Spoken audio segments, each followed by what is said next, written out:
Now let's talk about one-way analysis of variance.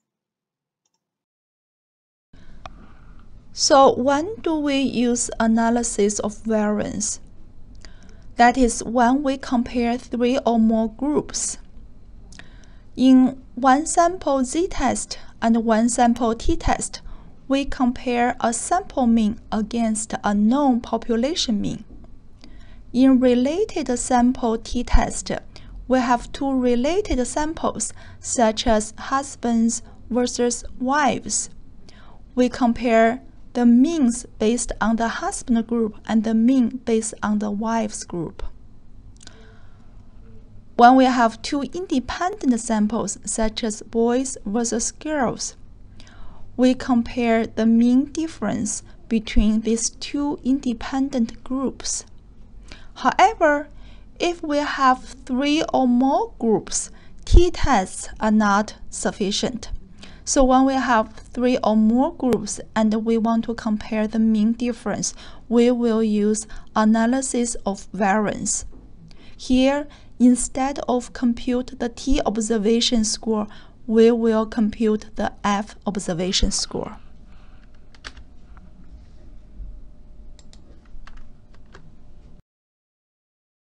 So here is an example. We want to compare aspirin, Tylenol, and herb on pain relief effect. So the researcher conducted a pain relief experiment. Aspirin, Tylenol, and herb were tested to see how much pain relief each drug provides. Pain relief was rated on a 5-point scale. So when we look at these 3 groups, 4 people took aspirin, 5 people took Tylenol, and 4 people took herb.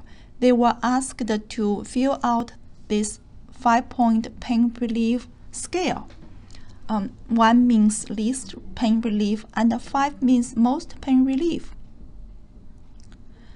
So here we have 3 groups.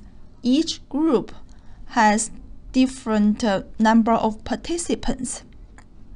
Here we have the difference across 3 groups in terms of the pain relief scores.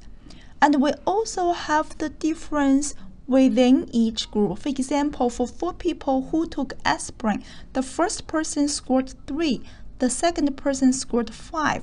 So even these 4 people were different on their scores. This is called individual difference, or within group variance.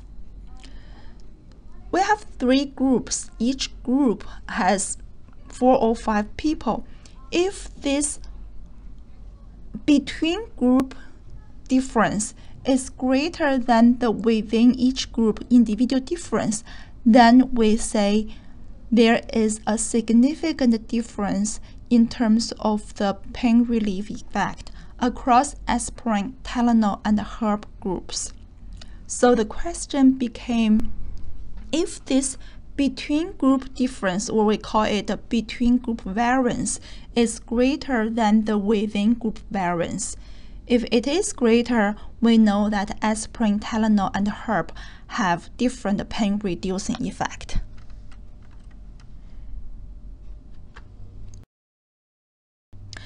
To solve this problem, to conduct ANOVA, again we follow our 5-step procedure.